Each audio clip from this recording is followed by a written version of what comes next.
வணக்கம் நேயர்களே, இது சட்டம் யார் பக்கம் நிகழ்ச்சி. உங்களுக்கான அடிப்படை சட்டங்களை நீங்கள் தெரிந்து கொள்ள வேண்டும் என்பதுதான் இந்த நிகழ்ச்சியின் முக்கிய நோக்கம். இன்று நாம் பார்க்க இருப்பது வாடகை கட்டுப்பாடு சட்டம்.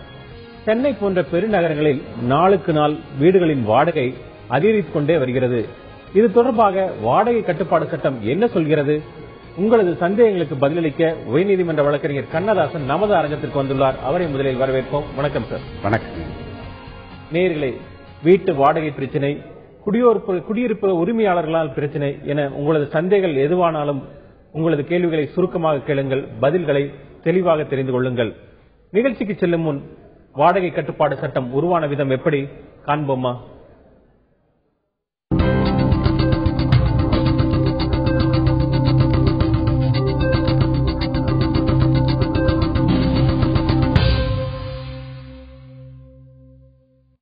தமிழகம் முழுவதும் 25% மக்கள் வாடகை வீட்டில்தான் குடியிருந்து வருகின்றனர். குறிப்பாக சென்னையில் மட்டும் 50%த்திற்கும் மேல் வாடகை வீடுகளில் தான் குடித்தனம் நடத்துகின்றனர். கடந்த சில ஆண்டுகளாக நிலத்தின் மதிப்பு கடுமையாக உயர்ந்து வருவதால் வீடுகளின் வாடகையும் அனைத்து தரப்பு மக்களை பாதிக்கும் அளவுக்கு கடுமையாக உயர்ந்துவிட்டது. 500 சதுர அடி கொண்ட வீட்டின் வாடகை சென்னையில் மட்டும் 5000 தாண்டுகிறது. இதற்கு வீட்டு புரோக்கர்களும் ஒருவித முக்கிய காரணம். ஏதாவது ஒரு வீடு காலியாக தெரிந்தால் உடனே அந்த வீட்டு உரிமையாளர்களை அணுகி கமிஷனுக்காக வாடகையை ஏற்று விடுகின்றனர். ஒரு பகுதியில் ஒரு வீட்டு வாடகை உயர்ந்தால் அருகில் உள்ள வீடுகளின் வாடகையும் உயர்ந்து விடுகிறது. வீட்டு வாடகையை கட்டுப்படுத்தத்தான் 1960ஆம் ஆண்டு வீட்டு வாடகை கட்டுப்பாட்டு சட்டம் கொண்டுவரப்பட்டது. இந்த சட்டத்தை அமுல் செய்ய 1964ஆம் ஆண்டு வாடகை கட்டுப்பாட்டு வாரியம் ஆரம்பிக்கப்பட்டது. அப்போது வாடகை குறித்த பல விதிமுறைகள் வாரியத்தால் வகுக்கப்பட்டிருந்தது. ஒவ்வொரு பகுதியிலும் ஒரு சதுர அடிக்கு இவ்வளவுதான் வாடகை, இவ்வளவுதான் முன்பணம் என நிர்ணயிக்கப்பட்டிருந்தது. வீட்டு வாடகை கட்டுப்பாட்டு சட்டத்தில் 1973ஆம் ஆண்டு திருத்தம் கொண்டுவரப்பட்டது. அதன்படி சென்னை மாவட்டத்திற்கு மாவட்ட ஆட்சியரே வாடகை கட்டுப்பாட்டு அதிகாரியாக நியமிக்கப்பட்டுள்ளார். அதேபோன்று மற்ற மாவட்டங்களில் மண்டல வருவாய் அதிகாரிகள் வாடகை கட்டுப்பாட்டு அதிகாரியாக உள்ளனர். ஆனால் வாடகை கட்டுப்பாட்டு வாரியம் என்ற ஒன்று உள்ளதா என்பது இன்னும் பலருக்கு தெரியாது. இந்த சுருக்கத்தை பார்த்தோம். இப்ப அண்மையில தற்போதைய நிலவரப்படி இந்த ரெண்ட் கண்ட்ரோல் ஆக்ட் அப்படிங்கிறது எந்த அளவுக்கு இருக்கு? தமிழ்நாடு கட்டடங்கள் வாடகை குத்தகை மற்றும் அந்த கட்டுப்பாடு சட்டம் என்பது பாத்தீங்கன்னா கலெக்டர் அப்படின்னு சொன்னாங்க. ஆனா இப்போ நீதித்துறை நடுவர்கள் தான் அதை செயல்படுத்தணும். அவங்க தான் ரெண்ட் கண்ட்ரோலரா இருக்காங்க. இந்த சட்டம் யாருக்கு பொருந்தும் அப்படின்னு நம்ம பார்க்கும் பொழுது மாநகராட்சிகளுக்கும் நகராட்சிகள் மட்டும் பொருந்தும், கிராமப்புறங்களுக்கு இது பொருந்தாதுன்னு அந்த சட்டம் சொல்லுது. ஆனால் அவர்களுக்கு இந்த சட்டத்தின் கீழ் நடவடிக்கைலாம் கிராமப்புறங்களில் உரிமையல் சட்டத்துக்கள் சிபிசியில் அவங்க வாடகை சம்பந்தப்பட்ட பிரச்சனைகளை தீர்த்துக் கொள்ளலாம். என்ன ஒரு வித்தியாசம் கேட்டீங்கன்னா, இந்த வாடகை சட்ட கட்டுப்பாடு சட்டத்தின் கீழ் அவர்கள் எதுவும் நீதிமன்ற கட்டணம் செலுத்த வேண்டிய தேவையில்லை. ஆனால் கிராமத்தில் இருப்பவர்கள் அந்த சட்டத்தை முடியாத நிலையில் அவர்கள் சிபிசியில செய்யறதுனால அவங்களுக்கு அந்த நீதிமன்ற கட்டணம் செலுத்த வேண்டும். இதுதான் இந்த வேறுபாடு. ஆனால் இப்போது இந்த கட்டுப்பாட்டு வாரியம் என்பது இப்பொழுது நடைமுறையில் இருப்பதாக தெரியவில்லை. காரணம் கேட்டீங்கன்னா, இவெல்லாம் நீதிமன்றத்தில் வரம்பிற்குள் கொண்டு வரப்பட்டு விட்டதால் அந்த வாரியத்தினுடைய செயல்பாடு இல்லாமல் போய் தொடர்ந்து பேசுவோம். இப்போ முதல் நேயரா ஈரோட்ல இருந்து சுதா என்கிற நேயர் காத்திருக்காங்க. சுதா, உங்களுக்கு என்ன சந்தேகம் இந்த வாடகை கட்டுப்பாட்டு சட்டம் தொடர்பா? சார், நாங்க இந்த சொத்து பிரச்சனை தொடர்பான பிரச்சனைங்க சொல்லி ஒரு போன் நம்பர் பார்த்தேங்க சார். அத பத்தி கொஞ்சம் கேட்கணும் சார். அதுக்கு பதில் சொல்ல முடியுங்களா? ஹலோ, சுற்றுச்சூழலை பத்தி கேக்குறாங்க. உங்களுடைய கேள்வி இது வாடகை கட்டுப்பாடு சட்டம் தொடர்பா உங்களுடைய கேள்வி சுற்றுச்சூழல் சம்பந்தமா இருக்கு. இன்னொரு நிகழ்ச்சியில உங்களுக்கு கேள்விக்கு பதில் அளிக்கப்படும். இது வாடகை கட்டுப்பாடு சட்டம் தொடர்பா உங்களுக்கு சந்தேகம் இருந்தா இந்த நிகழ்ச்சியில எங்கிட்ட கேட்கலாம். அதாவது நம்ம ஏற்கனவே பேசிட்டு இருக்கும்போது சொன்னோம், இந்த வாடகை கட்டுப்பாட்டு இந்த 1960ஆம் சட்டத்துக்கு முன்பாக இது இதனுடைய வரலாறு என்னன்னு கேட்டீங்கன்னா, பல உலகப் போர்களில் மக்கள் இடம்பெயர ஆரம்பித்தார்கள். அவங்களுக்கு சொந்தமான வீடுகள் இல்லாமல் போய்விட்டது. எனவே மக்களுக்கு அந்த குடியிருப்பு என்ற வாடகை என்ற ஒரு அடிப்பு அப்பதான் வருது உலகப் போர்களுக்கு பின்னால். அதுக்கு முன்னாடி அந்த பிரச்சனை இருந்ததில்லை. அந்த இரண்டாம் உலகம் 1941ஆம் ஆண்டு என்று கருதினேன். அப்பொழுது இதற்கான சட்டம் நெறிமுறை சட்டம் இந்திய தமிழகத்தில் கொண்டு வரப்பட்டது. இந்தியா முழுவதும் அது அமுல்படுத்தப்பட்டது. அப்படி கொண்டு வரப்பட்ட சட்டத்தில் பல்வேறு முரண்பாடு. தொடர்ந்து பேசுவது சென்னையிலிருந்து சந்திரசேகர் என்கிற நேயர் காத்துக்கார். சந்திரசேகர், உங்களுக்கு என்ன சந்தேகம் இந்த வாடகை கட்டுப்பாடு சட்டம் தொடர்பா? Sir, good afternoon sir. First of all sir, இப்போ ஜெனரலி நம்ம ஒரு வீட்டு ரெண்டுக்கு போறோம்னு வச்சுக்கோங்க, வீடு பாக்கிறதுக்காக. ஹலோ, சொல்லுங்க, தொடர்ந்து பேசுங்க. இப்ப நம்ம வீடு பாதுகாப்பு ஹவுஸ் ஓனர்ஸ் போய் நம்ம ப்ரொசீட் பண்ணா, இப்ப அவங்க 10 months அட்வான்ஸ் கேக்குறாங்க. ஃபர்ஸ்ட் ஆஃப் ஆல் ஹலோ சொல்லுங்க, கேக்குது. ஃபர்ஸ்ட் 10 months அட்வான்ஸ் கேக்குறாங்க. சில பேர் மேக்சிமம் இபி பில்ல அவங்க ஆஸ் பர் இதெல்லாம் இது பண்ணிக்கிறாங்க. இது என்ன, what is the remedy for people sir? ஏன்னா எல்லாருமே மிடில் கிளாஸ்ல தான் இருக்கோம் நாங்க எல்லாருமே. இப்ப என்ன இது, எப்படி இது ப்ரொசீட் பண்ணலாம், இது மட்டும் கொஞ்சம் எக்ஸ்பிளைன் பண்ணுங்க சார். அதாவது ஒரு குடியிருப்பில் ஒரு வாடகைதாரருக்கு அந்த லேண்ட்லார்ட், நில உரிமையாளர் என்பவர் கண்டிப்பாக முன்பணமோ வாடகை செலுத்தால் ரசீது கொடுக்க வேண்டும். ரொம்ப முக்கியமானது. அந்த ரசீது கேட்டு பெற வேண்டும். அப்படி ரசீது கொடுக்காமல் வாடகைதாரர் தான் அதை நிரூபிக்கணும், தான் வாடகை கொடுத்தனர் இவ்வளவு வாடகைன்னு சொல்லிட்டு. அடுத்து ரசீது கொடுக்காவிட்டால் அவருக்கு நோட்டீஸ் அனுப்பி அந்த ரசீது பெற செய்யலாம். இது ஒரு நடைமுறை. இரண்டாவதாக, அவர் நிர்ணயிக்கக்கூடிய அந்த வாடகை என்பது அதிகப்படியானது என்று தெரிந்தால் அந்த வாடகைக்கு குடியிருப்பவர் நீதிமன்றத்தை அணுகி ஃபேர் ரெண்ட் ஃபிக்ஸ் பண்ண சொல்லலாம். அதாவது நல்ல ஒரு நேர்மையான ஒரு வாடகை அவர் நிர்ணயிக்க சொல்லி நீதிமன்றத்தை அணுகலாம். இப்ப சென்னையிலிருந்து தெய்வ சிகாமணி என்கிற நேயர் காத்திருக்காங்க. தெய்வ சிகாமணி, உங்களுக்கு என்ன சந்தேகம் இந்த வாடகை கட்டுப்பாடு சட்டம் தொடர்பா? ஐயா, நான் ஒரு கம்பெனி வச்சிருக்கிறேன் ஐயா, வாடகையில இடத்துல. அவங்க இப்ப என்ன பண்றாங்க, 4000 ரூபாய் வாடகை கொடுத்துருக்கேன். திடீர்னு 8000 ரூபாய் கொடுத்தா கூட இல்லைன்னா காலி பண்ண அப்படின்னு சொல்றாங்க. நான் ஒரு 12 வருஷம் அங்க வச்சிருக்கிறேன் வாடகை. அதாவது வாடகை என்பது ரெண்டு வகைப்படும். ஒன்று, அது கமர்ஷியல் பர்பஸுக்காக நீங்க அந்த அக்ரிமெண்ட் போட்டிருக்கீங்களா, அல்லது குடியிருப்புக்காக நீங்க அந்த உடன்பாடு அக்ரிமெண்ட் போட்டிருக்கீங்களா அப்படின்றத நீங்க தெளிவா சொல்லல. இப்படி குடியிருப்பாக நீங்கள் குடியிருந்து கொண்டு அங்க கமர்ஷியலா பண்ணிட்டு இருந்தீங்கன்னு சொன்னா அது சட்டப்படி தவறானதாக இருக்கும்.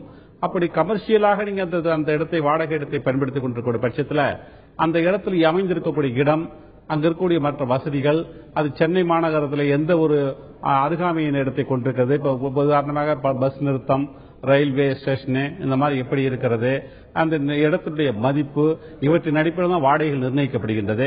அந்த அடிப்படையில் அவங்கலாம் நீங்க அவர்கள் கேட்கக்கூடிய வாடகை அதிகமா இருக்கு நீங்க கருதினால் நீங்க சட்ட ஏற்கனவே பதில் சொன்னதுபடி ஃபேர் ரெண்ட் நிர்ணயிக்க சொல்லி நீதிமன்றத்தை அணுகலாம்.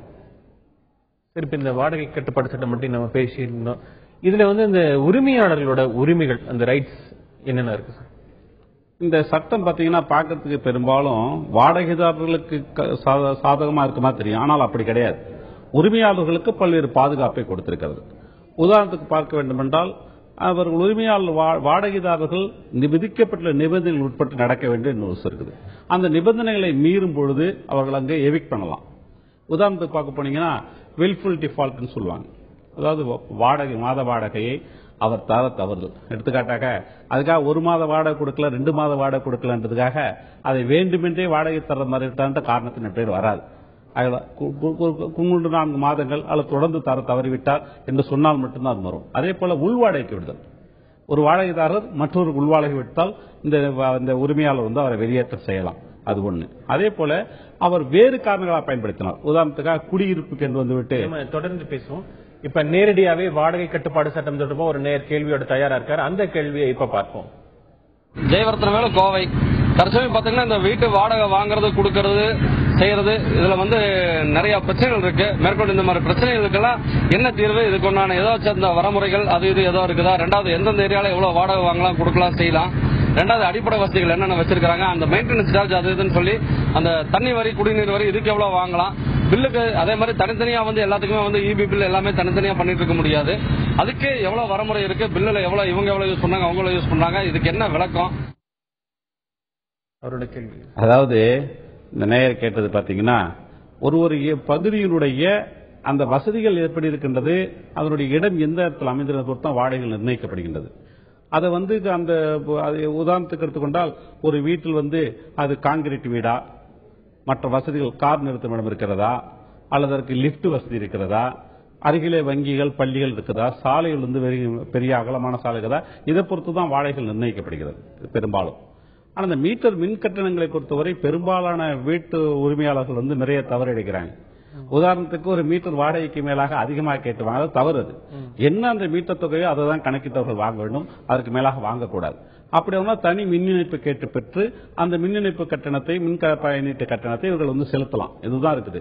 சட்டங்கள் ரொம்ப தெளிவா இருக்கு. ஆனால் மக்கள் அதுக்காகத்தான் இந்த தந்தி டிவியின் வாயிலாக மக்களுக்கு விளக்கும் வகையில் இந்த நிகழ்ச்சி இருக்குது. இந்த சட்டத்தில் உள்ள பயன்கள் இருபேருக்கும் ஒரு பொதுவாக இருக்குது. நம்ம ஏற்கனவே விவாதிக்கும் போது நம்ம சொல்லிட்டு இருந்தோம், உரிமையாளருக்கு உள்ளதுன்னு சப்ளெட் விடுறது ஆக்ட் ஆஃப் வேஸ்ட்னு சொல்லுவாங்க. உதாரணத்துக்கு அவர் குடியிருக்கக்கூடிய இடத்தை வேறு காரணத்துக்கு அல்லது சிதைக்கும் வகையில் விடக்கூடாது டெனன்ட். உதாரணத்துக்கு ஆணி அடிக்கிறாருன்னா ஆணி அடிக்கிறதுனால ஒரு ஏசி மிஷின் தொடர்ந்து பேசுவோம். சரி, இப்ப சென்னையிலிருந்து சுதாகர் என்கிற நேர்காத்திருக்கார். சுதாகர், உங்களுக்கு என்ன சந்தேகம் இந்த வாடகை கட்டுப்பாடு சட்டம் தொடர்பா? சார் நான் பேசலாங்களா? தொடர்ந்து பேசலாம். நீங்க ஹலோ பேசுங்க, கேட்குது, சொல்லுங்க சார்.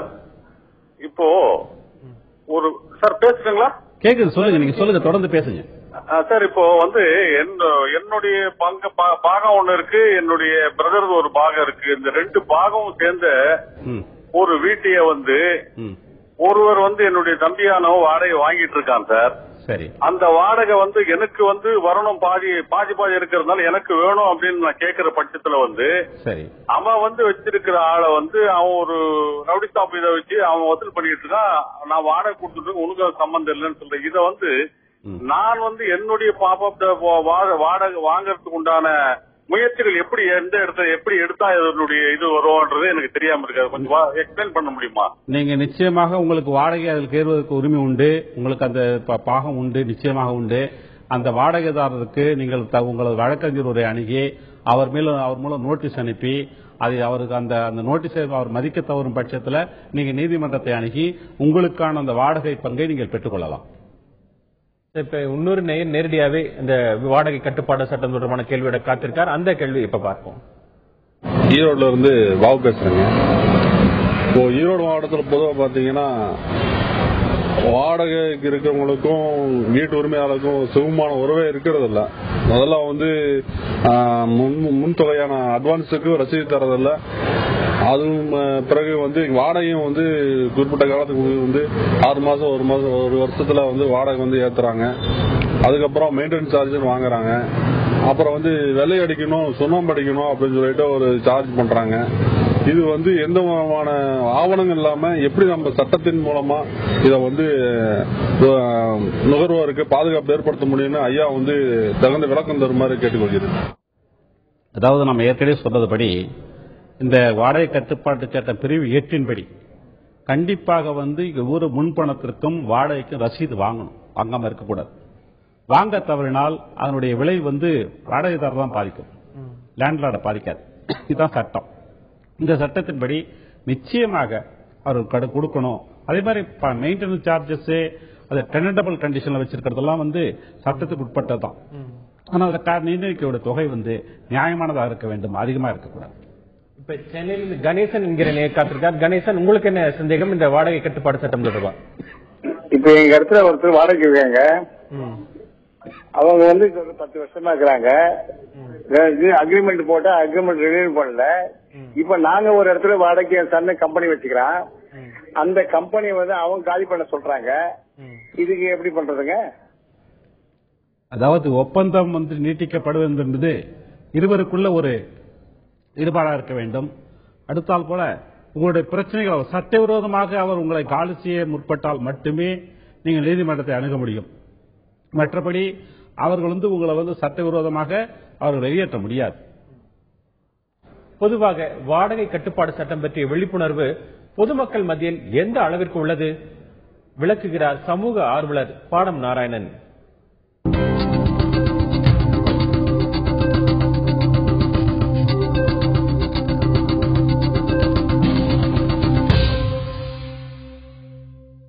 இந்த வீட்டு வாடகை கட்டுப்பாடு சட்டம் வைத்து இந்த வீட்டு உரிமையாளர்களை இன்றைக்கு வரையும் கட்டுப்படுத்துவதற்கோ அவங்க வந்து அதிகமாக வாடகை வாங்குவதை தடுப்பதற்கான எந்த ஒரு நடவடிக்கையும் இன்றைக்கு வரையும் எடுக்கவில்லை.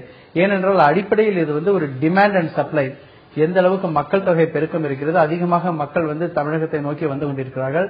நம்மளுடைய மாநிலம் வந்து அதிகமாக நகர்ப்புறமாகிக் கொண்டிருக்கிறது, அதிகமாக வணிகமயமாகிக் கொண்டிருக்கிறது. அதிகமான மக்கள் வந்து ஏழ்மையிலிருந்து நடுத்தர வர்க்கத்துக்கு வந்து கொண்டிருக்கின்றார்கள்.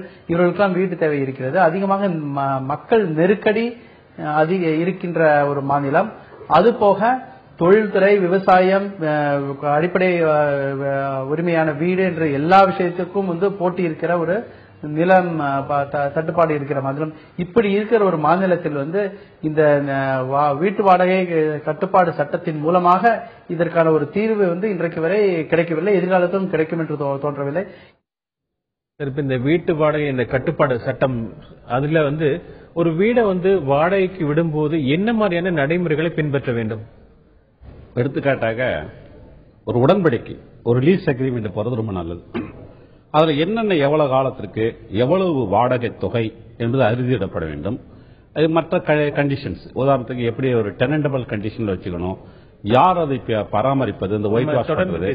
சென்னையிலிருந்து வரதராஜன் என்கிற நேர் காத்திருக்கார். வரதராஜன், உங்களுக்கு என்ன சந்தேகம் இந்த வாடகை கட்டுப்பாடு சட்டம் தொடர்பா? இதுக்கு எனக்கு ஒரு 2-3 சந்தேகங்கள் இருக்கு. நீங்க இந்த வாடகை ஒப்பந்த பத்திரம் அப்படின்னு சொல்றீங்க. இந்த வாடகை ஒப்பந்த பத்திரத்துல இருவரும் தான் அதுல கையெழுத்திடுறாங்க. அதுல எல்லா சட்டத்திட்டங்களும் இவங்களுக்கு என்ன உரிமை, கடமை, வாடகைதாருக்கு என்ன, வீட்டு சொந்தக்காரருக்கு என்ன சொல்லிட்டாங்க. இத்தனை எல்லாம் சொன்ன பிறகு குடியிருப்பவர்கள் இல்ல இத்தனை வாடகை எனக்கு ஜாஸ்தி, இதை நான் கொடுக்க முடியாது அப்படின்னு சொல்றதுக்கு அவங்க உரிமை இருக்கு. ஏன்னா அதுக்கான எல்லா சரத்துகளுக்கும் அவங்க கையெழுத்து போட்ட பிறகு அதுல இருந்து மாறுவதற்கு இருக்குதா? அதே மாதிரி வீட்டு சொந்தக்காரர் பணம் போட்டு கஷ்டப்பட்டு வீடை கட்டியிருக்காரு, அவருக்கு சொந்தமா அந்த வீடு வரணும் அப்படிங்கிற பொழுது அவர் காலி பண்ண மாட்டேன்னு தகராறு பண்ணா அவரை வெளியேற்றுவதற்கு இந்த சட்டம் எந்த வகையில உதவி புரியுது? ஏன்னா சட்டத்து மூலமா அணுகினா என்னமோ வருஷ கணக்கில் ஆகும், திருப்பி வீடே கிடைக்காது அப்படின்னு தான் பொதுவாக மக்கள் மனதில் இருக்கக்கூடிய ஒரு அவநம்பிக்கை. அது எந்த அளவுக்கு விரைவா அவங்களுக்கு சொந்த வீடு அவங்களுக்கு திரும்ப கிடைக்கும்? இதோட விளக்கம் தேவை. சமீப காலம் பாத்தீங்கன்னா இந்த சட்டம் வாடகைதாரர்களுக்கு சார்பாக கொண்டு வரப்பட்ட சட்டம் அப்படின்ற ஒரு கருத்து நிறைவு வந்தது. ஆனால் சமீபத்தில் உச்சநீதிமன்றம் அவ்வாறு கிடையாது, இதுல உரிமையாளர்களுடைய உரிமைகள் பறிபோய்விடக்கூடாது என்று பல்வேறு கருத்துக்களை தெரிவித்திருக்கிறது.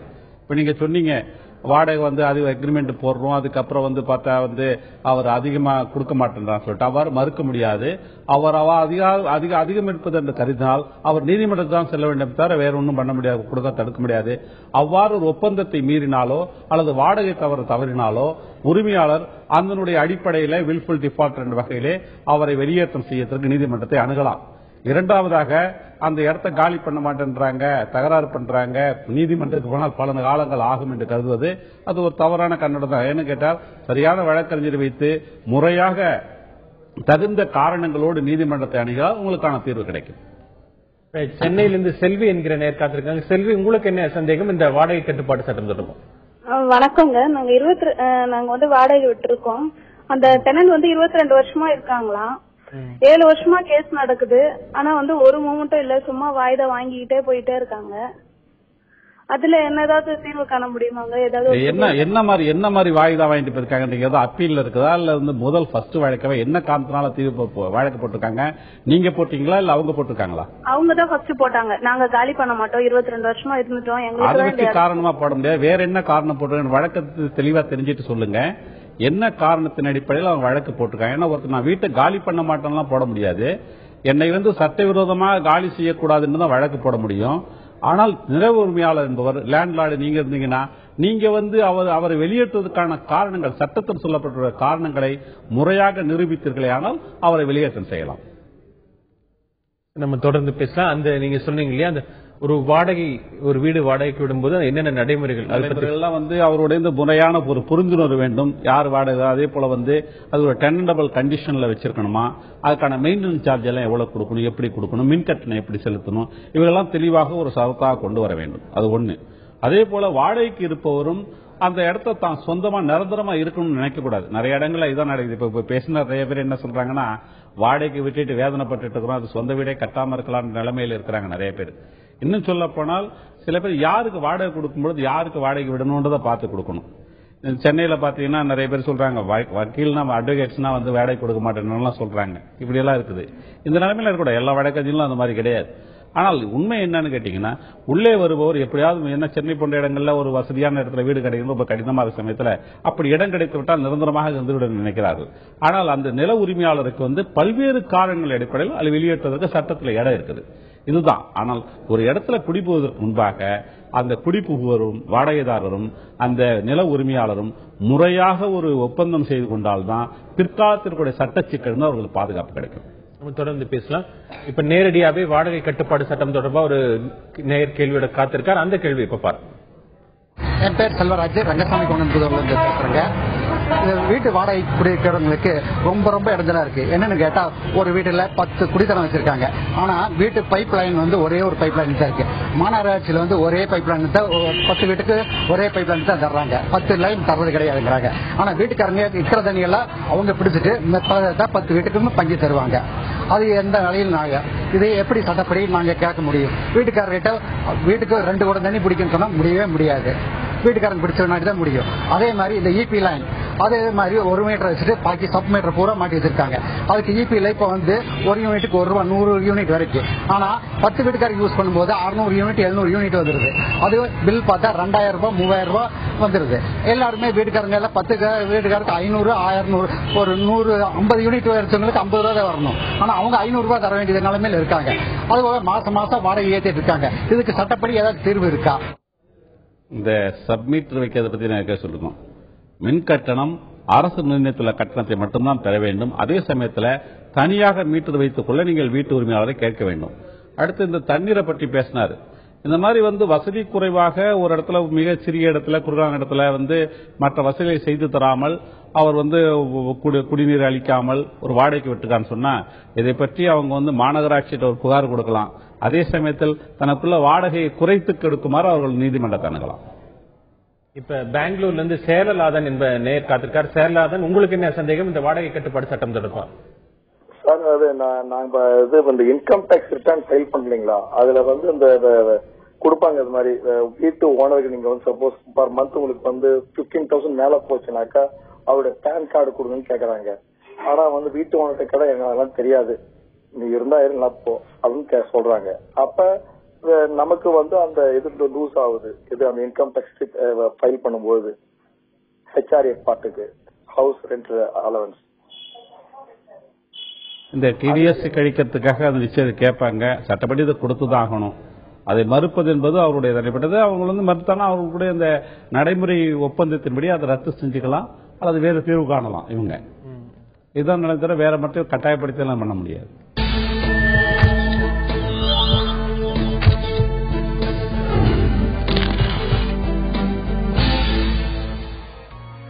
நேயர்களே, இன்று சட்டம் யார் பக்கம் நிகழ்ச்சியில் வாடகை கட்டுப்பாடு சட்டம் பற்றி பார்த்து வருகிறோம். பொதுவாக சென்னை மாநகரில் வாடகைதாரர்களின் விவரங்களை குடியிருப்புதாரர்கள், அதாவது அந்த வீட்டினுடைய உரிமையாளர்கள் சம்பந்தப்பட்ட காவல்துறைக்கு தெரிவிக்க வேண்டும் என்று தெரிவிக்கப்பட்டுள்ளது. இது மனித உரிமையை பாதிக்கும் செயல் என்று கூறுகின்றனர் மனித உரிமை அமைப்பைச் சேர்ந்த சுரேஷ்.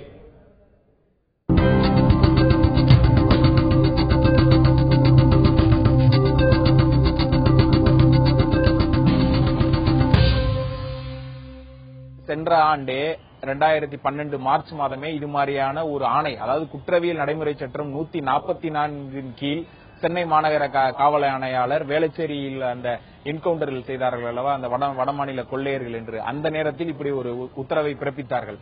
அதற்கு எதிராக மனித உரிமை பாதுகாப்பு மையத்தின் சென்னை கிளை செயலாளர் வழக்கறிஞர் மில்டன் அவர்கள் ஒரு பொதுநல வழக்கினை சென்னை உயர்நீதிமன்றம் முன்பு தாக்கல் செய்து அந்த வழக்கில் அப்படி விவரங்களை திரட்டுவதற்கு உயர்நீதிமன்றமானது தடை விதித்துள்ளது. இன்னும் அந்த வழக்கானது ஓராண்டு காலமாக நிலுவையில் உள்ளது. இன்னும் காவல்துறை சார்பாக பதில் மனு தாக்கல் செய்யப்படவில்லை.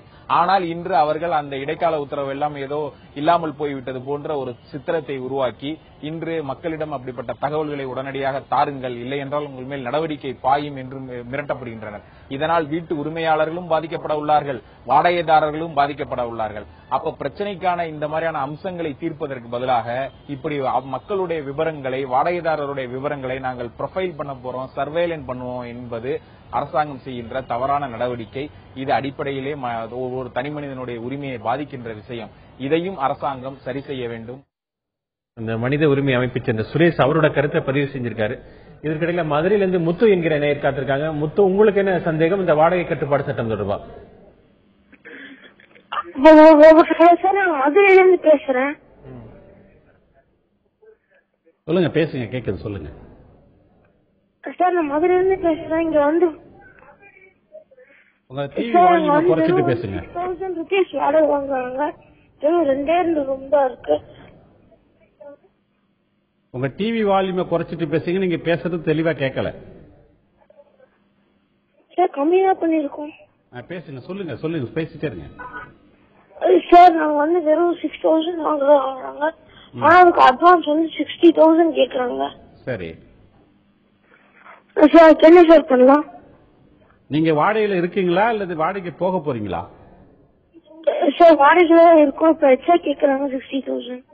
நீங்க எக்ஸ்ட்ரா கேட்கறதுக்கான காரணங்களை கேட்கலாம். அதற்காக நீங்க ஒரு வழக்கறிஞர் மூலம் அவர்களுக்கு வந்து அறிவிக்கை கொடுக்கலாம், நோட்டீஸ் கொடுக்கலாம். நோட்டீஸ் கொடுத்து அது நியாயமானது என்று இல்லாத பட்சத்துல நீங்க கொடுக்காம தவிர்க்கலாம். இப்ப பாண்டிச்சேரியில இருந்து சண்முகம் என்கிற நேயர் காத்திருக்கார். சண்முகம், உங்களுக்கு என்ன சந்தேகம் இந்த வாடகை கட்டுப்பாடு சட்டம் தொடர்பா? நான் சண்முகம் பேசுறேங்க. ஹலோ, சொல்லுங்க. எனக்கு ஃபாதர் இல்லாவது கும்பகோணத்துல இடம் இருக்குங்க. அவங்க வாடகை விட்டுருக்காங்க. வாடகை விட்டு கடைக்கும் வீட்டுக்கும் சேர்த்து வாடகை விட்டுருக்காங்க. அவங்க கொடுத்துக்கிற வாடகை கம்மியா இருக்கு. இடத்தையும் வாடகையும் கொடுக்க மாட்டாரு, இடத்தையும் காலி பண்ண மாட்டாரு. வாடகை பாக்கி இருக்கு. கோர்ட்டுக்கு போறதுனா ரொம்ப டிலே ஆகினே இருக்குது. வீட்டுக்கு வந்து வேல்யூஷன் எப்படி போட்டு ரெண்ட் பிக்ஸ் பண்ண முடியுங்க? அதாவது நீதிமன்றத்துக்கு போனா காலம் விரையாகும் சொல்லி இதுக்கே காலம் கடத்துறவங்க நிறைய பேர் இருக்கிறாங்க. அந்த மாதிரி நினைக்க வேண்டாம். கால விரையாபத்து கும்பகோணம் வந்து நகராட்சி பகுதி. நகராட்சி பகுதிக்கு தமிழ்நாடு கட்டடங்கள் பாதுகாப்பு சட்டம் வந்து வாடகை குத்தகை சட்டம் வந்து நிச்சயம் பொருந்தும். அதனால அவைகளுக்கு வந்து உரிய காலத்துல வெறும் சம்மரி ட்ரையல் தான், மிக நீண்ட காலம் கிடையாது. நீங்கள் ஒரு நல்ல வழக்கறிஞரை நியமித்து அந்த வழக்கை நடத்தலாம். அல்லது அவர்கள் வந்து வாடகை தர தவறினால் அதன் அடிப்படையில் வந்து நீங்க வந்து அவர் நோட்டீஸ் அனுப்பி அதை வெளியேற்றலாம். அல்லது வாடகை குறைவாக இருக்கு கருதுவீர்களானால் அதுக்கு வந்து ஃபேர் அண்ட் பிக்ஸ் பண்ண சொல்லியும் நீதிமன்றத்தை நீங்கள் அணுகலாம். இப்ப நேரடியாவே வாடகை கட்டுப்பாடு சட்டம் தொடர்பான கேள்வியோட நேர் காத்திருக்கார். அந்த கேள்வி இப்ப பார்ப்போம். ஐயா, நாங்கள் இருக்கிற வாடகை வீட்டில் இருக்கிறோம். ஒரு 2,000 ரூபா வாடகைக்கு வந்தோம். திடீர்னு ஒரு 6 மாதத்துக்கு முன்னே 2,500 ரூபா பண்ணாங்க. திடீர்னு நான் ஒரு 2-3 மாதம் கழிச்சு ஒரு 10,000 ரூபா ஒன்றும் அட்வான்ஸ் 10,000 ரூபா கொடுத்துருக்கோம். மறுபடியும் 10,000 ரூபா அட்வான்ஸ் கேட்குறாங்க. இது சம்பந்தமா வந்து எப்படி வழக்கு நம்ம தொடர்றது? உண்டான ஆவணங்கள் எதுவும் தர்றதில்லை. வாடகை கொடுத்தோம்னா உண்டான ஆவணங்கள் எதுவும் தர்றதில்லை. அதுக்கு உண்டான முடிவுகள் எப்படின்னு நமக்கு தெரியல. ஐயா, நீங்க தான் ஒரு உண்டான தீர்வை சொல்லணும். அதாவது ஒரு நில உரிமையாளர் வந்து வாடகைதாரருக்கு பணம் பெற்றுக்கொண்டு ரசீது வழங்க தவறினாலோ அல்லது முறையற்ற வகையில் அவர் வந்து பணம் கேட்டு கூடுதலாக அட்வான்ஸ் கேட்டு பண்ணாலும் அது நியாயமாக இல்லை என்று கருதும் பட்சத்தில் நீங்க வழக்கறிஞர்கள் அவருக்கு அறிவிப்பு அனுப்ப வேண்டும். அந்த அறிவிப்பை மீறி நடந்தால் நீங்கள் வழக்கு தொடரலாம், நியாயமான வாடகை செலுத்தலாம். இந்த வாடகை செலுத்துறது அப்படின்றது பாத்தீங்கன்னா முதல்ல வந்து வாடகையை வாங்க மறுக்கிறது சில காரணங்கள் கிடைக்கும். வாடகை வாங்க ஒரு நிலவர மறுத்தார் என்றால் அவருடைய வங்கி கணக்கை கேட்டு கடிதம் மூலம் எழுதி அந்த வங்கி கணக்கு செலுத்த வேண்டும். வங்கி கணக்கை கொடுக்க தவறினால், அந்த கடிதம் கெடுத்த தவறினால் நீங்க மணி ஆர்டர்ல அதுக்கான கமிஷனை கழிச்சுட்டு அந்த பணத்தை அனுப்பலாம். அந்த பணத்தை வாங்க மறுப்பாரையானால் நீங்க நீதிமன்றத்தில் ரெண்ட் கண்ட்ரோல் மூலம் அதுல உரிமை நீதிமன்றத்தில் அந்த மாத வாடகையை செலுத்தலாம். இது நடைமுறை. ஆகவே இந்த நடைமுறையை வந்து நீங்க சரியான முறையில் பயன்படுத்துங்க. தகுந்த வழக்கறிஞர் ஆலோசித்து நீங்க அந்த நடவடிக்கையை மேற்கொள்ளலாம். வில்லிவாக்கத்திலிருந்து ஜெகன் என்கிற நேயர் காத்திருக்கார். ஜெகன், உங்களுக்கு என்ன சந்தேகம் இந்த வாடகை கட்டுப்பாடு சட்டம் தொடர்பா? Hi sir, good afternoon sir. நான் ஜெகன் பேசுறேன். சொல்லுங்க. ஹலோ, சொல்லுங்க, கேக்குது, சொல்லுங்க. சார், நான் ஒரு வில்லிவாக்கத்து வீட்டுல நான் ஒரு 7 மாசமா குடியிருக்கேன் சார். சரிங்க. எனக்கு இது வரைக்கும் ரெண்டல் அக்ரிமெண்ட் தரவே இல்லை சார். அவங்க தரமாட்டேன்னு சொல்றாங்க. எதுக்காக அவங்க தரமாட்டேன்னு சொல்றாங்கன்னா, அவங்க ஐசிஎஃப் எம்ப்ளாயினால எங்களுக்கு ரெண்டல் அக்ரிமெண்ட் கொடுத்தா பிரச்சனைன்னு சொல்லி அவங்க தரமாட்டாங்க. நானும் என்னோட ஒய்ஃபும் ஐடில ஒர்க் பண்றோம். சோ வந்து நான் அது வந்து ஃபைல் பண்ணி நாங்க கிளைம் பண்றோம் அப்படின்னு சொல்லி தரமாட்டாங்க. இப்ப அவங்க ரெண்டல் அக்ரிமெண்ட் தராதனால, நாங்க நியூலி மேரிட் கப்பல், இப்ப வந்து ரெண்டல் அக்ரிமெண்ட் எங்களுக்கு தராதனால நாங்க வந்து கேஸ் அப்ளை பண்ண முடியல. ஆனா ரேஷன் கார்டு எல்லாம் அப்ளை பண்ணிருக்கோம், எங்களுக்கு உடனே வரல ரேஷன் கார்டு. நாங்க வெளியே வந்து சின்ன அடுப்பு, ஜஸ்ட் ஒரு 4 லிட்டர்ஸ் 4 kg சிலிண்டர் தான் நாங்க யூஸ் பண்ணிட்டு இருக்கோம். இப்ப வந்து அவங்க வந்து வீட்டு ரெண்டல் அக்ரிமெண்ட் தராதனால என்னால லோக்கல் கேஸ் ஏஜென்சில அதை காமிச்சு என்னால சிலிண்டர் வாங்க முடியல. இப்ப இதுக்கு என்ன சார் நான் பண்ணலாம்? நீங்க நிச்சயமாக அவருக்கு ஒரு வழக்கறிஞர் அறிவிப்பு அனுப்பலாம். இந்த மாதிரி எங்களுக்கு வந்து நீங்க உடன்படிக்கை அக்ரிமெண்ட், லீஸ் அக்ரிமெண்ட் கொடுக்கணும்னு சொல்லி, அந்த லீஸ் அக்ரிமெண்ட் கொடுக்காதனால நீங்க இந்த பிரச்சனைகள்லாம் ஃபேஸ் பண்றீங்க. அந்த ஃபேஸ் பண்ற பிரச்சனைகள் அவர் தான் காரணம், அதற்கான இழப்பீடு அவர் தான், அந்த லயபிலிட்டி அவர் தான் எடுத்துக்கணும் அப்படின்னு சொல்லி நீங்க ஒரு நோட்டீஸ் அனுப்புவதன் மூலம் நீங்கள் அந்த சட்டப்பூர்வமாக உங்களுடைய உரிமையை பெறலாம்.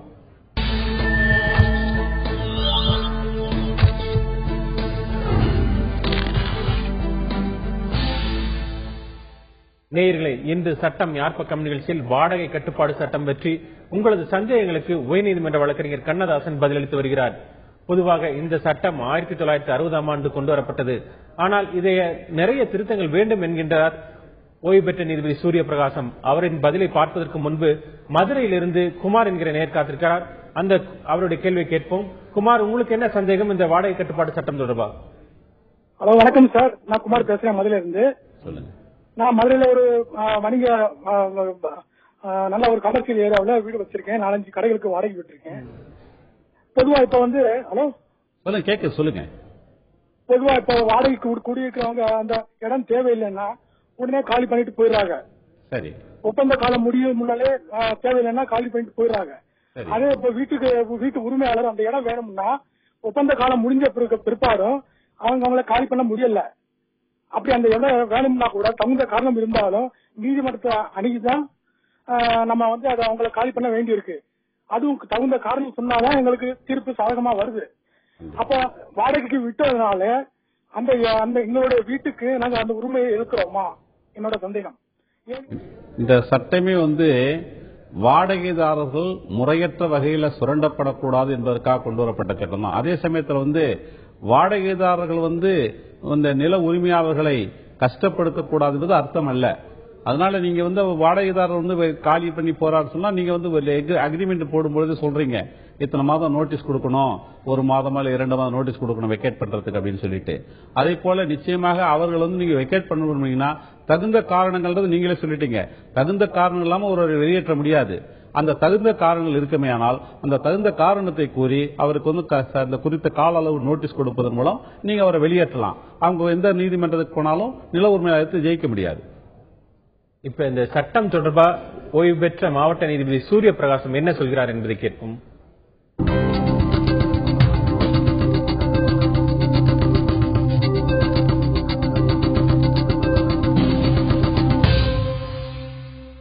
The Tamil Nadu Buildings Lease and Rent Control Act 1960 என்கிற சட்டம் சுமார் 50 ஆண்டுகள் பழமையாக இருந்தாலும் இன்றைய தேதி வரலும் அதில் காணப்படும் பிரச்சனைகளுக்கான தீர்வுகளை நீதிமன்றத்தால் இன்று பைசல் செய்யப்பட்டு வருகின்றன.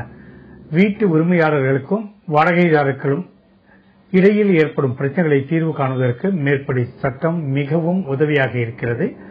அதில் எந்த குறைபாடும் அந்த சட்டத்தில் இல்லை என்றுதான் சொல்லிக் கொள்ளலாம். ஆனால் மேற்படி சட்டம் அமலுக்கு வந்த பிறகு இன்றைய காலகட்டத்தில் சில தேவைகள் உரிமையாளர்களுக்கும் வீட்டு உரிமையாளர்களுக்கும் வாடகைதாரர்களுக்கும் காணப்படுகின்றன. அது சம்பந்தமாக ஏதேனும் திருத்தங்கள் அல்லது அதற்கான தேவையான ஒரு அமெண்ட்மெண்ட்ஸ் செய்து வந்தால் நன்றாக இருக்கும் என்பது நீதிமன்றத்தில் நாடும் மக்களின் ஒரு கருத்தாகும். அவருடைய கருத்தை அவர் சொல்லியிருக்காரு. இதற்கிடையில சென்னையிலிருந்து தீனா என்கிற நேர் காத்திருக்காரு. தீனா, உங்களுக்கு என்ன சந்தேகம் இந்த வாடகை கட்டுப்பாடு சட்டம் தொடர்பா? சார் ஒண்ணும் இல்ல, இப்போ நம்ம நண்பர் ஒருத்தர் வந்து ஹலோ சொல்லுங்க சார், நம்ம நண்பர் ஒருத்தர் லீஸுக்கு இருக்காரு வீடு. ஹலோ, அதாவது வந்து அவரு பாத்தீங்கன்னா ஒரு 18 மாசம் போட்டிருக்காரு. சரி. அல்ல அந்த மாதிரி போடுறது கரெக்டா இல்ல 11 மாசம் போடுறது கரெக்டா? அதெல்லாம் கிடையாது. நீங்க நில லீஸ் விடுறதுன்றது எத்தனை மாதங்களா வருடங்களா கூட இருக்கலாம், தவறு கிடையாது. எத்தனை மாதங்கள் வேண்டுமானவர்களோ அது குறிப்பிட்டு இருக்குமே. ஆனால் அவ்வாறு 2 பேரும் அந்த டெனன்சி பீரியடை எப்ப விலக்கிக்கிறதுன்றதை பத்தி ஒரு சரத்து அதுல இருக்கணும். எவ்வளவு காலம் அதுல இருக்கணும், மீண்டும் அது தொடர்ந்து புதுப்பிக்கத்தக்கதா அப்படின்ற விவரங்கள்லாம் அதுல இருக்கணும். அப்படி புதுப்பிக்கும் பொழுது மறு வாடகை எத்தனை சதவீதம் உயர்த்தப்பட வேண்டும், இந்த சரத்துக்கெல்லாம் அதுல நீங்க சேர்த்துக்கலாம். இப்ப ஈரோட்ல இருந்து கிருஷ்ணன் என்கிற நேர் காத்திருக்கார். கிருஷ்ணன், உங்களுக்கு என்ன சந்தேகம் இந்த வாடகை கட்டுப்பாடு சட்டம் தொடர்பா? ஐயா, நாங்க வந்து 45 வருஷமா ஒரு கடையில வந்து வாடகைக்கு இருக்கிறேங்க. ஹலோ, சொல்லுங்க, கேட்க சொல்லுங்க, நீங்க பேசுங்க. 45 வருஷமா இருக்கிறேங்க ஐயா. இப்ப அந்த இடத்த வந்து சேல் பண்றதுக்கு இது பண்ணிட்டு இருக்கிறாங்க. சரி. இப்ப அந்த இடத்த மட்டும் கடையை மட்டும் எங்களுக்கு வந்து இது பண்ணி கொடுத்துருங்க, நாங்க வாங்கிக்கிறோம், எவ்வளவு அமௌண்ட் தான் கொடுத்துறோம், அந்த இடத்த வந்து நீங்க எங்களுக்கு கொடுத்துருங்க அப்படிங்கிற மாதிரி நாங்க கேட்டேங்க. சரி. அப்ப வந்து அவங்க என்ன பண்ணிட்டாங்க, நில உரிமையாளர் வந்து என்ன பண்ணிட்டாங்க, எங்களுக்கு எந்த விதமான தகவலும் சொல்லாம வேறவங்களுக்கு வந்து எக்ரிமெண்ட் போட்டாங்க. சரி. அது எப்படி பேஸ் பண்றது என்னன்னு தெரியலைங்க, அசங்களுக்கு கேட்கறேன். ரொம்ப நல்ல ஒரு அருமையான ஒரு சந்தேகத்துக்கு எல்லாரும் தெரிந்து கொள்ளக்கூடிய இந்த விளக்கம் இது. ஒரு நில உரிமையாளர் தனது வீட்டை மற்றொரு வாடகை வீட்டுக்கு போது வித்துட்டார்னு வச்சுங்க, வித்துட்டா புதிதா வாங்குபவர் உங்களுடைய உரிமையாளர். எனவே உங்களுடைய வாடகையை புதிதாக வாங்கியவரை நீங்க அனுப்புவதன் மூலம் அவர் தான் வந்து இனிமேல் நீங்க அதுக்காக வந்து இப்போ வாடகை கொடுக்காம இருந்துடக்கூடாது. பழைய உரிமையாளர் என்ன சம்பந்தம் இல்லைன்னு சொன்னால் கூட புதிதாக வாங்கியவர்தான் உங்களுக்கு உரிமையாளர், அவருக்கு நீங்கள் வாடகை செலுத்தலாம். அவர் உங்களை சட்டவிரோதமாக காலி செய்ய முயற்சித்தால் நீங்கள் நீதிமன்றத்தை அணுகி நிவாரணம் பெறலாம்.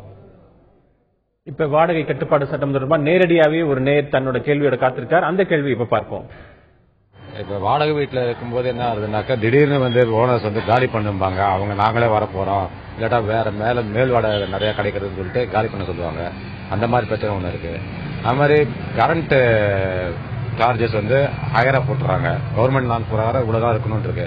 ஆனா அவங்க இஷ்டத்துக்கு 5 ரூபா 10 ரூபான்னு சொல்லி அவங்க இஷ்டத்துக்கு ஏற்றிடுறாங்க. அந்த பிரச்சனை ஒண்ணு இருக்கு. இப்ப வந்து மின்சாரத்து பிரச்சனை பத்தி பொதுவாக எல்லாரும் ஒரே கருத்து தான் சொல்றாங்க, அதிகம் வாங்குறாங்கன்னு. நாம் ஏற்கனவே அதுக்கு பதில் சொல்லியிருக்கோம். ஆனால் இந்த ஓனர் ஆக்குபேஷன், எனக்கு சொந்தமா இடம் வேணும் அப்படின்னு சொல்றதுல பல்வேறு கட்டுப்பாடு, எல்லாருமே அது மாதிரி கேட்ட முடியாது. உண்மையிலே அவர்களுக்கு வேற எங்கேயும் இடம் இருக்கக்கூடாது ஒரு காரணம். இரண்டாவது, அவர்கள் குடும்பம் பெரிதாக்கி குடும்ப உறுப்பினர்களுக்கு அந்த இடம் தேவைப்படுகிறது என்ற ஒரு சூழ்நிலை இருந்தால் அவர்கள் அவ்வாறு கோரலாம். ஆனால் காரணம் நியாயமானதாக இருக்க வேண்டும்.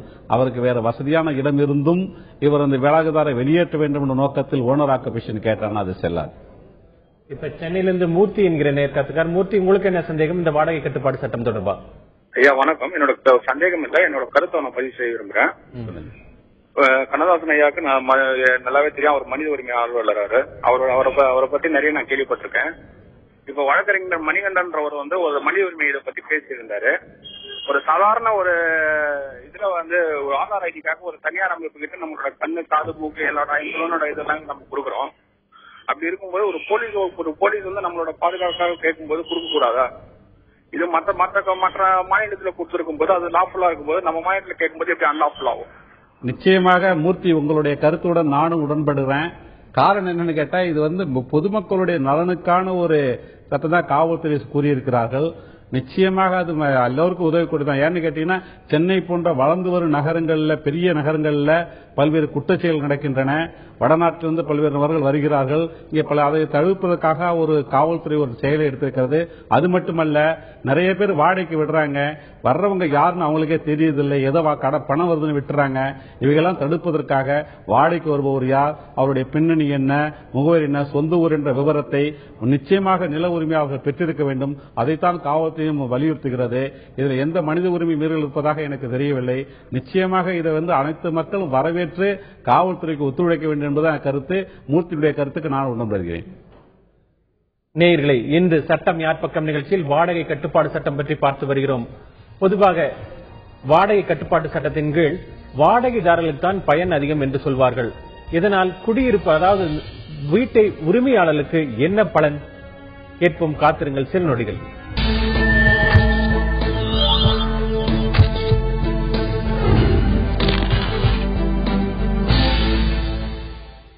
நேயர்களே, சட்டம் யார் பக்கம் நிகழ்ச்சியில் வாடகை கட்டுப்பாடு சட்டம் பற்றி பார்த்து வருகிறோம்.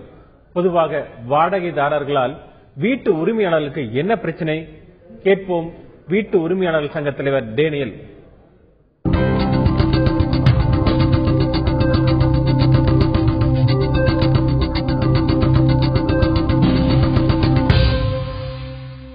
ஓவரால் இப்ப டெனன்ட் வர்றாங்கன்னா நம்ம வந்து வீட்டை வந்து ஒயிட் வாஷ் பண்ணி ஹேண்ட் ஓவர் பண்றோம். அதே மாதிரி அவங்க போகையில வந்து பாத்தீங்கன்னா அவங்க அந்த ப்ராப்பரா அந்த நம்ம என்ன இதுல குடுக்கறோமோ அதுல வந்து அவங்க வந்து ஹேண்ட் ஓவர் பண்றது இல்ல. செகண்டரி திங் வந்து பாத்தீங்கன்னா இப்ப பேசிக்கா எல்லாருமே வந்து ஏர்னிங் பர்சன்ஸ் தான். நம்ம அந்த டெனன்ட் குடுக்கற வாடகையை வச்சு ஏதாவது ஒன்னு ஃபோர்காஸ்ட் பண்ணி மந்த்லி எக்ஸ்பென்ஸ்ல நம்ம ரன் பண்றோம். அவங்க என்ன பண்றாங்கன்னா அக்ரிமெண்ட்ல வந்து ஒரு 3 months ரெண்ட் 3 months முன்னாடியே வந்து நாங்க காலி பண்ணுவோம் அப்படின்னுங்கிற மாதிரி சொல்றாங்க. நம்ம வரையில திடீர்னு வந்து அவங்க வந்து எங்களுக்கு வந்து வெளியூர்ல வேலை கிடைச்சிருச்சு, இல்ல எனக்கு நான் பல்லாவரத்துல இருந்து அடையாறுல எனக்கு ஆபீஸ், நான் போயிட்டு வர முடியாது அப்படின்ட்டு திடீர்னு அவங்க வந்து சொல்லாமே வந்து 15ஆம் தேதி சொல்லிட்டு 1ஆம் தேதி காலி பண்ணிடுறாங்க.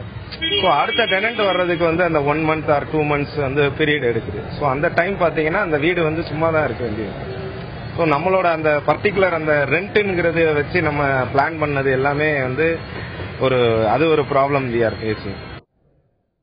ஒரு வீட்டு உரிமையாளர் சங்கம் சார்பா அவரோட கருத்தை பதிவு பண்ணியிருக்காரு. இதற்கிடையே சென்னையிலிருந்து ராஜாராம் என்கிற நேர்காத்துக்கார். ராஜாராம், உங்களுக்கு என்ன சந்தேகம் இந்த வாடகை கட்டுப்பாடு சட்டம் தொடர்பா? சார் கோயம்பேடுல கடை வாடகை கொடுத்துருக்கோங்க சார். ஹலோ கேட்க சொல்லுங்க. அதான் சார் இப்போ ரெண்ட் அக்ரிமெண்ட் 11 மந்த்ஸ் போட்டிருக்கோம். சரி. அந்த 11 மந்த்துக்கு முன்னாடி வந்து எவ்வளவு நாளைக்கு முன்னாடி சார் வாடகை இருக்கவங்களுக்கு வந்து நம்ம தகவல் தெரிவிக்கணும், நீங்க காலி பண்ணணும் அப்படின்ட்டு எங்க சொந்த தேவைக்காக தேவைப்படுது. நீங்க உங்களோட ஒப்பந்தத்துல குறிப்பிட்டிருக்கீங்களா எத்தனை மாதங்கள், 2 மாதமா 3 மாதமா அல்லது 1 மாதமானு குறிப்பிட்டிருக்கீங்களா ஏதாவது? ஆமா 11 மாதம் குறிப்பிட்டிருக்கோம் சார். அது வாடகை பீரியடு. காலி செய்வதற்கு, அந்த இடத்தை காலி செய்வதற்கு, உங்கள்கிட்ட ஒப்படைப்பதற்கு எத்தனை மாதங்களுக்கு முன்பாக நோட்டீஸ் கொடு, இல்ல நீங்க அவங்களை காலி செய்யணுன்றதுக்கு எத்தனை மாதத்துக்கு முன்பாக நோட்டீஸ் கொடுக்கின்ற சரத்து ஏதாவது கொடுத்திருக்கீங்களா? 3 மாதத்துக்கு முன்பாக நாங்க சொல்லிருக்கோம் சார். அந்த 3 மாதங்கள் முன்பாக நீங்க வந்து தகுந்த காரணங்களோட இந்த காரணத்துக்காக நீங்க காலி செய்யணும், இல்ல உங்களோட இந்த அக்ரிமெண்ட் ரினியூவல் பண்றதுக்கு நாங்க தயாராக இல்லை, அதனால நீங்க வந்து காலி செய்யணும்னு சொல்லி நீங்க நோட்டீஸ் அனுப்பலாம். இப்ப வாடகை கட்டுப்பாடு சட்டம் தொடர்பா ஒரு நேயர் ஒரு கேள்வியோட தயாரா இருக்கிற அந்த கேள்வி இப்ப பார்ப்போம். என் பேர் சதீஷ் பாபு, நான் மயிலாப்பூர்ல இருக்கேன். இப்போ தற்சமயம் வீடு வாடகை தான் இருக்கேன். ஆனா எங்க வீட்டுல வந்து 3,500 கலெக்ட் பண்றாங்க. நைட்டு 10 மணி மேல உள்ள அலோட் பண்றது இல்ல. அதுவும் வேற ஒரு திங்ஸ் எடுக்க முடியல, வைக்க முடியல. சோ மெனி ப்ராப்ளம்ஸ் இருக்காங்க. இதுக்கெல்லாம் என்ன தீர்வுன்னு தெரியல. ஒரு யூனிட்டுக்கு 7 ரூபாய் கலெக்ட் பண்றாங்க. இந்த மின்சார யூனிட்டை பத்தி அதிகமாக இருக்கும். மற்ற கட்டுப்பாடுகள் வந்து அந்த வீட்டுடைய பாதுகாப்புக்காக சொல்லலாம். அதுக்கு அவங்க தான் கோஆபரேட் பண்ண முடியும். ஏன்னா சென்னை புறநகரில் பெரும்பாலும் இரவு பணிகள் சென்றவர்கள் இது ஒரு கடினமான காரியம் தான். அது நீங்க வீட்டுக்காரருடைய பேசி இது மாதிரி உங்களுடைய வேட்டை பிரச்சனை சொல்லி அவங்களோட ஒரு சுமூகமான உறவை ஏற்படுத்தி கூட இதெல்லாம் தவிர்க்கலாம். சார் பொதுவாக இப்ப இந்த வாடகை கட்டுப்பாடு சட்டத்துல கட்டிடங்கள் அப்படின்னு வரையறுக்கப்பட்டிருக்கு. இந்த கட்டிடங்கள் அப்படின்னா அனைத்து கட்டிடங்களும் அடக்கமா அல்லது இதற்கு ஏதாவது விதிவிலக்கு உண்டா? நிச்சயமாக கட்டடம்னா வந்து கூரையால் மூடப்பட்டு கொண்டதுதான். வெறும் 4 சுவர் வாசல் வச்சு அது கட்டடம் வராது. கட்டடம் என்பதற்கு கூரையால் மூடப்பட்டிருக்க வேண்டும், அல்லது தகர்த்தா மூடும், அதுதான் கட்டடம் என்ற இதுக்குள்ள வரம்புக்குள்ள வரும். மற்றவைகளெல்லாம் கட்டடம் வராது. ஆனால் ஒரு இடத்துல ஒரு தோட்டம் வாடகைக்கு விட்டுருக்காங்கன்னு வச்சுங்க, காலி மனைகள் வாடகை இந்த கட்டட சட்டத்தில் இந்த சட்டத்தில் பொருந்தாது, இந்த காலி இடங்கள்லாம். ஆனால் ஒரு காலி இடத்தில் தோட்டம் அல்லது குளம் இருந்து அதில் ஒரு கட்டடம் இருந்தால் அந்த கட்டடம் வாடகைக்கு விட்டுப்பட்டுமானால் அந்த தோட்டமும் அந்த மற்ற இடங்களும் வாடகை விட்டு தான் இருக்கும். அது வந்து அந்த சட்டத்துக்குள் அடங்கும். மற்றபடி கட்டடம் என்றால் கூரையால் அல்லது காங்கிரீட்டால் மூடப்பட்ட ஒன்றாக இருக்க வேண்டும், மற்றதெல்லாம் கட்டடம் கிடையாது. பொதுவா இந்த வாடகை கட்டுப்பாட்டு சட்டத்தின் கீழ எந்தெந்த நீதிமன்றத்தில் முறையீடு செய்யலாம், அதற்கு மேல்முறையீடு எந்த நீதிமன்றத்தை அணுகணும்? இப்போ பாத்தீங்கன்னா சென்னை மாநகரத்தை பொறுத்தவரை ஸ்மால் காசஸ் கோர்ட் என்று நீதிமன்றங்கள் இருக்குது. மற்ற நீதிமன்றம் மற்ற மாவட்டங்களில் பார்த்தீங்கன்னா மாவட்டத்தில் முன்சிப் கோர்ட்லயே அந்தந்த ஏரியாவில் முன்சிப் கோர்ட்லயே உரிமையல் நீதிமன்றங்கள் அந்த வழக்கை தொடரலாம். சென்னையில் கூட ஸ்மால் காசஸ் கோர்ட்ல வந்து ரெண்ட் கண்ட்ரோலர் சொல்லுவாங்க நீதிபதிக்கு, அவருடைய வாடகை கட்டுப்பாட்டு அலுவலரால் அந்த தீர்மானிக்கப்படுகிறது. அதற்கு மேல் வந்து மேல்முறையீடு என்பது அப்பீல் என்பது 15 நாட்களுக்குள் தீர்ப்பளிக்கப்பட்ட 15 நாட்களுக்குள் அல்லது அந்த எவ்வாறு அந்த ஆணை பெற்றாரோ அந்த நாட்டில் அதிலிருந்து 10 நாட்களுக்குள் அவர் ஒப்படைக்கணும். அதற்கு மேலான சீராய்வு மனு ரிவிஷன் வந்து உயர்நீதிமன்றத்தில் 1 மாத காலத்துக்குள் தாக்கல் செய்ய வேண்டும். இந்த நடைமுறை தான் இதில் இருக்கின்றது.